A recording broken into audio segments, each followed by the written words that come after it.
আসলে test one day T20 কোনো ভেদে ট্রিগার মুভমেন্ট আলাদা হবে না, ট্রিগার মুভমেন্ট একই হবে। পেস বলে ট্রিগার মুভমেন্ট করছে, ওর মুভমেন্টটা একরকম, আবার স্পিনে যখন করছে মুভমেন্টটা কিন্তু আরেক রকম। সো আসসালামু আলাইকুম দর্শক, আশা করি সবাই ভালো আছেন। আজকে আমরা আসছি অনলাইন ক্রিকেট স্কুল নিয়ে এগেইন।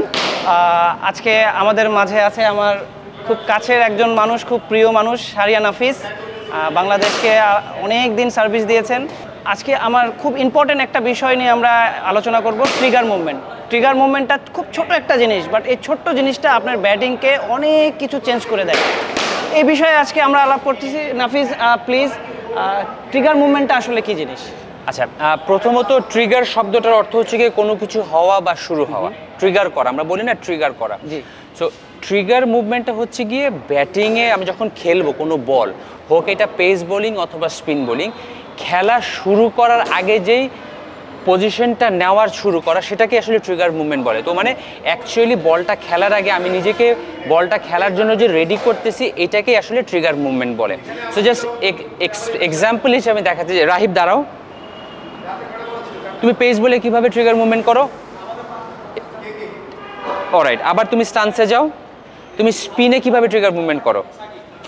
দর্শক যদি খেয়াল করে দেখেন, ও যখন পেস বলে ট্রিগার মুভমেন্ট করছে ওর মুভমেন্টটা একরকম, আবার স্পিনে যখন করছে মুভমেন্টটা কিন্তু আরেক রকম। সো এই ট্রিগার মুভমেন্ট খুবই সিম্পল একটা জিনিস, যেটা রুবাইয়াত বললো, বাট ইটস ভেরি ইম্পর্টেন্ট। কারণ ট্রিগার মুভমেন্ট আমাদের আসলে কোনো একটা বল খেলার আগে রাইট পজিশনে যেতে সাহায্য করে। তো আজকে আমরা এই ট্রিগার মুভমেন্টটা নিয়ে কাজ করব। প্রথম কথা যেটা, আমি যদি একটু পেস বোলিং নিয়ে ট্রিগার মুভমেন্টে আসি। রাহিব তুমি একটু দাঁড়াও, পেস বলে ট্রিগার মুভমেন্ট করো। দেখুন, ও কিন্তু পেস বলে সচরাচর যে ট্রিগার মুভমেন্ট আমরা দেখে থাকি, সেটা হচ্ছে কি আমাদের ব্যাটসম্যানদের যেটা দেখে থাকি, হয়তো তারা লেগ স্টাম্পে গার্ড নেয় বা মিডল স্টাম্পে গার্ড নেয়, কিন্তু তারপর দেখা যায় সচরাচর ব্যাক যায় এবং অ্যাক্রস গিয়ে বল খেলার জন্য রেডি হয়। এখন প্রথম যে জিনিসটা হয় ট্রিগার মুভমেন্টের কাজ হচ্ছে কি বডিটাকে চালু করা, সো দ্যাট আমি চালু হয়ে বলটা খেলার জন্য আমি রেডি হচ্ছি। পেস বল যখন অনেক জোরে আসে 140 145, আমি যদি স্ট্যান্ড স্টিল করি থাকি, অনেক সময় দেখা যায় যে আমি রিয়াকশন করতে আমার দেরি হয়ে যাচ্ছে। সো আমি যখন ট্রিগার মুভমেন্টটা করব, তখন কিন্তু আমি বডিটাকে চালু করলাম টু প্লে দ্য বল। এক, দুই নম্বর হচ্ছে কি ট্রিগার মুভমেন্টের মাধ্যমে কিন্তু ইনিশিয়ালি আমরা একটা ভালো পজিশনে যাই। ওর ক্ষেত্রে যেটা দেখা যাচ্ছে, রাহিব দাঁড়াও, ও দাঁড়াচ্ছে লেগ স্টাম্পে, দেখুন ওর পাটা কিন্তু লেগ স্টাম্পে আছে। ট্রিগার মুভমেন্ট করো, সামনে থেকে বোলার আসে, দেখুন ও কিন্তু এখন মিডল স্টাম্পটা কাভার করলো এবং এই পা দিয়ে কিন্তু বল খেলার জন্য সে রেডি। তো অর্থাৎ যেটা হচ্ছে, প্রথম কথা ট্রিগার মুভমেন্টের মাধ্যমে পেস বলে আমরা যেটা করছি, সেটা হচ্ছে গিয়ে আমি নিজেকে মুভমেন্ট করে পেস বলটা খেলার জন্য রেডি হচ্ছি, রেডি পজিশনে আছি। এক, দুই নাম্বার, আমি যখন লেগ স্টাম্প দাঁড়াচ্ছি, আমাদের সবসময় একটা কথা বলি যে আমাদের অফ স্টাম্পটা কোথায় এটা জানা দরকার। রাহিব যেটা করলো সেটা হচ্ছে কি, ও কিন্তু লেগ স্টাম্প থেকে মিডল স্টাম্পে কাভার করে বল খেলার জন্য রেডি হচ্ছে। তার মানে হি নোজ ওর মাথাটা অফ স্টাম্প বরাবর আছে, সো এর বাইরে যদি বল থাকে ও সহজেই ছেড়ে দিতে পারবে। সো ট্রিগার মুভমেন্টের মাধ্যমে যেটা হয়, ট্রিগার মুভমেন্টের মাধ্যমে আমি আসলে নিজেকে রেডি করছি বলটা ফেস করার জন্য। পেস বলে রাহিব যেটা করছে সেটা হচ্ছে কি, ও লেগ স্টাম্পে দাঁড়াচ্ছে, লেগ স্টাম্প থেকে ও মিডল স্টাম্পটা কাভার করে বল খেলার জন্য রেডি হচ্ছে। এই যে ও রেডি হলো, এরপরেই কিন্তু ইনিশিয়ালি শটটা খেলে ফেলবে। সো এই যে রেডি হয়ে গেল, বল আসলো, ও কিন্তু খেলার জন্য রেডি হয়ে যাবে। এখন অনেক জোরে যখন বল আসে, যখন বল 140 145-এ চলে যায়, অনেক সময় এখান থেকে আমি যদি স্ট্যান্ড দাঁড়িয়ে থাকি, অনেক সময় দাঁড়িয়ে থাকি, তখন দেখা যায় কি বল আস্তে আস্তে বল চলে যায়।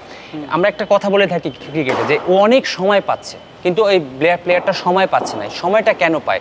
বিকজ ট্রিগার মুভমেন্ট করে সে বডিটাকে চালু করে লাইনটা কাভার করে কিন্তু সে রেডি মেন্টালি এবং ফিজিক্যালি রেডি বলটা খেলার জন্য, এবং সে কিন্তু বলটাকে সুন্দর মতো টাইমিং করে ফেলতে পারছে। স্পিনের ক্ষেত্রে আসো, স্পিনেরটা দেখাও একটু। হ্যাঁ, স্পিনে আমরা সচরাচর এই বড় বড় প্লেয়ারদের এই একটা মুভমেন্ট দেখি। পেসে আমরা যেটা দেখি ব্যাক অ্যান্ড অ্যাক্রস, কারণ অফ স্টাম্প লাইনটা কাভার করতে হয়, কারণ পেস বলে পিছনের দিকে বল বেশি যায়। কিন্তু স্পিনে যেটা করে, স্পিন বলে কিন্তু কেউ বাউন্সার মারে না, স্পিন বল সব ফ্রন্ট ফুটেই আসে, আর মাথার উপর দিয়ে তো বল যাওয়া সম্ভব না। সো এইখানে স্পিনে কিন্তু আমরা সবসময় সামনেই থাকতে চাই।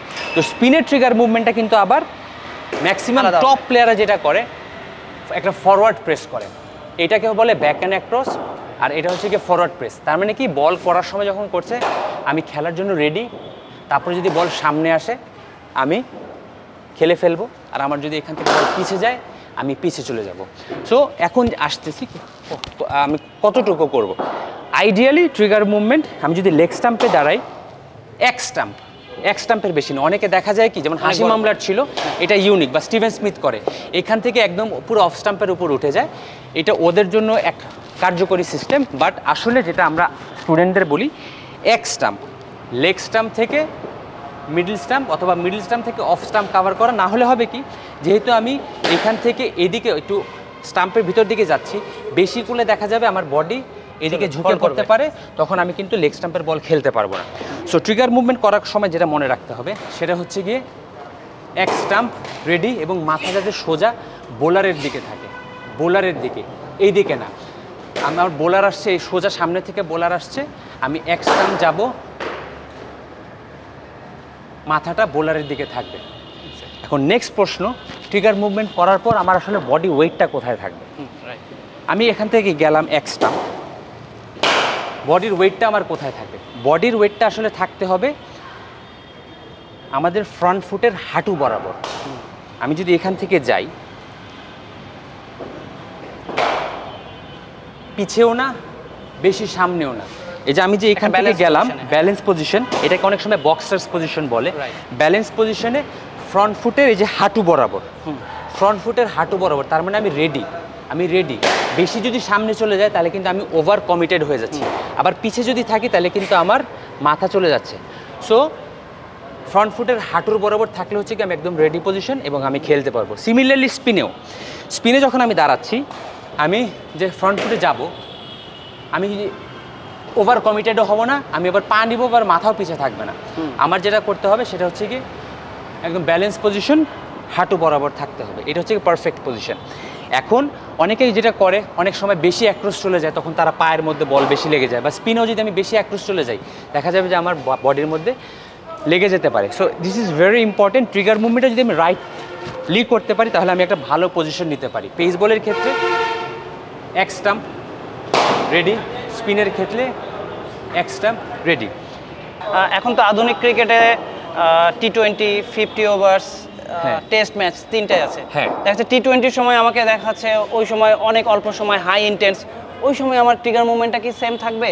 অথবা আমার প্রথম পাওয়ার প্লের সময় দেখাচ্ছে আমাকে শর্টস খেলতে হবে, আমার 300-350 রান টার্গেট, ওই সময় কি আমার ট্রিগার মুভমেন্ট সেম থাকবে নাকি? আইডিয়ালি আমরা যদি বড় প্লেয়ারদের ব্যাটিং স্টাইলটা লক্ষ্য করি, প্লেয়াররা, টপ প্লেয়াররা টেস্ট, ওয়ানডে এবং T20 সব সময় ট্রিগার মুভমেন্ট সমান, সেম। কখনো একটু বড় করে, যেমন এবি ডিভিলিয়ার্সকে আমরা দেখছি, যেমন T20তে যখন বেশি চারিদিকে মারা লাগে, ওরা হয়তো লেগ স্টাম্প থেকে একটু বেশি কাভার করে অফ স্টাম্পটা কাভার করে। কিন্তু আইডিয়ালি আমি যদি বিরাট কোহলিকে দেখি, আমি যদি ক্রিস গেইলকে দেখি, টপ প্লেয়ার্স যারা ওয়ার্ল্ডের এই মুহূর্তে, স্টিভেন স্মিথকে যদি দেখি, আমি যদি কেন উইলিয়ামসনকে দেখি, আসলে টেস্ট, ওয়ানডে, T20 কোনো ভেদে ট্রিগার মুভমেন্ট আলাদা হবে না, ট্রিগার মুভমেন্ট একই হবে। কারণ দিন শেষে বল আসতেছে, আমি মারতেছি। আমি যদি এক এক ফরম্যাটে এক এক রকমের ট্রিগার মুভমেন্ট করি, আমি কনফিউজ হয়ে যাবো, আমার বডি কাজ করবে না। সেম হবে। কখন করব? আমরা বাচ্চাদের ক্ষেত্রে বা প্লেয়ারদের ক্ষেত্রে সবচেয়ে বড় যে মিস্টেকটা দেখি, ট্রিগার মুভমেন্ট কখন করতে হয় রাহিব? যখন পেস বল খেলবো আর রেডি হওয়া লাগবে আমাদের, তখন আমরা হ্যাঁ, কোন সময়টায় করবা বলো তো? যখন বলার জাম্প করবে। এক্স্যাক্টলি। ওর সাথে আমি অনেকদিন ধরে কাজ করে দেখি, হি নোজ, বাট আমি ম্যাক্সিমাম বাচ্চাকে যেটা দেখি, জিজ্ঞেস করি যে ট্রিগার মুভমেন্ট কখন করবে, বলে কি বল ছাড়ার সময়। এখন এক ফাস্ট বল খেলতে আধা সেকেন্ড লাগে, এখন বল ছাড়ার সময় করা মানে বল অলরেডি চলে গেছে। এখন ট্রিগার মুভমেন্ট করার অর্থ কি, যে আমি খেলার আগে একটা রেডি পজিশনে যাচ্ছি, এখন বল ছাড়ার পরে যদি আমি রেডি পজিশনে যাই, আমি কিন্তু অলরেডি লেট। তাহলে আমার কাছে যেটা মনে হয়, ওর কথা ধরে আমি বলি, যারা আমরা ট্রিগার মুভমেন্ট ছাড়ার সময় করি তারা কিন্তু দেখবেন বল খেলার আগে বল চলে যায়, তাহলে মনে হয় কি অনেক পেস বা অনেক কিছু, এটার জন্য আমার কাছে মনে হয় ট্রিগার মুভমেন্টটা is very important. 100%। So trigger movement আমরা করব যখন বোলার, পেস বোলার জাম্প করবে। এখন অনেকে মনে করতে পারে, একটু ব্যাটটা ধরো, মনে করতে পারে যে কেউ পেস বোলার জাম্প করলো, উঠলো, ছাড়লো, এত সময় কিন্তু থাকে না। জাম্পের পরে কিন্তু বোলার বোলিং করে দেয়।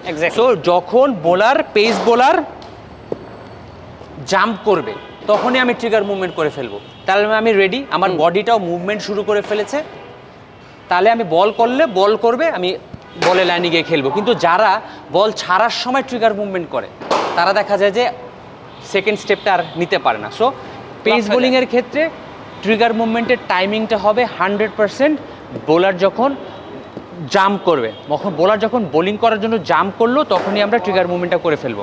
আর স্পিনারের ক্ষেত্রে যেটা হবে, স্পিনারের ক্ষেত্রে বল ছাড়ার সময়, স্পিনার যেহেতু বল আসতে করে, স্পিনারের ক্ষেত্রে যদি আমি আগে করে ফেলি তাহলে আমি যখন স্পিন বল কী হয়, বল পরে টার্ন করে বল সোজা আসে, তখন কিন্তু আমি আটকে যাব। তো স্পিনারের ক্ষেত্রে যেটা হবে, আমি যখন স্পিনার বল করবে, বল যখন ছাড়তে নিবে তখন আমি ফরওয়ার্ড প্রেস করব। এখন কোয়েশ্চেন আছে, যেমন আমি পার্সোনালি আমি যখন খেলতাম আমার কিন্তু কোনো মুভমেন্ট ছিল না, বা অনেকে আছে পেস বলে যেটা করে, ক্রিস গেলকে দেখা যাবে, তারা করে কি, তারা কিন্তু অনেক সময় ব্যাক অ্যান্ড অ্যাক্রস যায় না, তারা করে কি জাস্ট একটা স্টেপ নেয়। এটাও একটা ট্রিগার মুভমেন্ট, কিন্তু মনে রাখতে হবে কেউ যারা নাকি পেস বলে ফরওয়ার্ড প্রেস করে, ব্যাক অ্যান্ড অ্যাক্রস না গিয়ে, সেইটাও কিন্তু বল জাম্পের সময় করতে হবে, বোলার যখন জাম্প করবে। আরেকটা ট্রিগার মুভমেন্ট আছে যেটাতে আসলে পায়ের কোনো মুভমেন্ট থাকে না। অনেকে বলে কি যে সে কোনো ট্রিগার মুভমেন্ট করে না, আসলে ট্রিগার মানে কি, শুরু করা।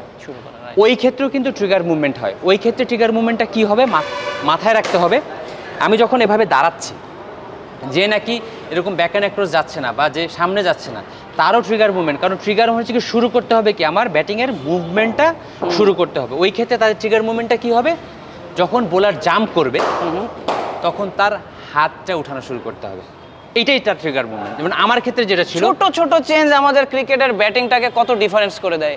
জিনিসটা কিন্তু আপনারা হয়তো বা ব্যাটিং করবেন অনেক সময় এটা খেয়াল করেন না, বাট দেখেন ছোট্ট জিনিস, এটা অনেকে এটা ওভারলুক করে চলে যাবেন, বাট এই ছোট ছোট জিনিসটা হাই ইন্টেন্স ক্রিকেটের জন্য কতটা ইম্প্যাক্ট ফেলতে পারে। যেমন আমি যখন খেলছি তখন আমি কিন্তু ব্যাটিং করতাম, এভাবে দাঁড়িয়ে থাকতাম, তাহলে অনেকে বলতো কি যে ওর কোনো ট্রিগার মুভমেন্ট নাই। আমিও মনে করতাম যে আমি একবার কোচ আমরা ট্রিগার মুভমেন্ট নিয়ে বিশদ শিখেছিলাম প্রয়াত কোচ বব উলমারের কাছে, ওনার কাছ থেকে আমরা এই ট্রিগার মুভমেন্ট ব্যাপারে প্রথম আমি ওইভাবে টেকনিক্যালি থিওরিটিক্যালি শিখেছিলাম। ছোটোবেলায় কোচরা তো শিখিয়েছিলেন, বাট ওনার কাছে একটা ক্লাস করেছিলাম। তো আমাকে যখন জিজ্ঞেস করেছিল যে what is your trigger movement, আমি বলছি আমার কোনো ট্রিগার মুভমেন্ট নাই। তখন উনি আমার ভিডিও দেখিয়েছিলেন, তখন দেখা গিয়েছিল আমি যখন বল খেলার আগে আমি হাত নড়ানো শুরু করছি, এই যে আমার মুভমেন্ট শুরু করা, এটাই কিন্তু ট্রিগার মুভমেন্ট। তার মানে কি, এই যে এইটাও ট্রিগার, এইটাও ট্রিগার, এইটাও ট্রিগার। আমি যদি ক্লাসটাকে একটু সহজ করি, পেস বল আর স্পিনের ট্রিগার মুভমেন্ট একরকম হবে না। পেস বলের ক্ষেত্রে ট্রিগার মুভমেন্ট করতে হবে যখন বোলার জাম্প করবে না রাহিব, আর যখন স্পিনের ক্ষেত্রে বোলার যখন ছাড়তে নেবে। এবং সবসময় মনে রাখতে হবে ট্রিগার মুভমেন্ট নিয়ে একটা রাইট পজিশনে যেতে হবে, মাথা এদিকে পড়ে যাওয়া যাবে না, এদিকে পড়ে যাওয়া যাবে না, বডি মাথা স্ট্রেইট থাকতে হবে, এবং ওয়েটটা আমার ফ্রন্ট ফুটের নি বরাবর যদি থাকে তাহলে এটা পারফেক্ট ট্রিগার মুভমেন্ট হবে। পারফেক্ট ট্রিগার মুভমেন্ট যদি করা যায় তাহলে দেখা যাবে ব্যাটসম্যান অনেক সময় পাবে এবং তার শট খেলতে এবং চারিদিকে শট খেলতে সহজ হবে। আচ্ছা, আমার কাছে মানে এটা হয়তো বা অনেক দর্শকের এই কোশ্চেনটা আসতে পারে যে আমরা এখন অনেক আনঅর্থোডক্স শট খেলি, রিভার্স সুইপস, স্কুপ, সেই ক্ষেত্রে আমার ট্রিগার মুভমেন্ট কি হবে? এই ক্ষেত্রে যেটা হবে, ট্রিগার মুভমেন্ট তো আমি পা তো নাড়ালামই, ট্রিগার মুভমেন্টের সময় মাথাটা সোজা রাখার নাম্বার 1 প্রায়োরিটি। আমি যদি স্কুপও খেলতে চাই, আমি যদি এভাবে পড়ে যাই তাহলে কিন্তু দেখা যাচ্ছে আমি এদিকে পড়ে যাচ্ছে।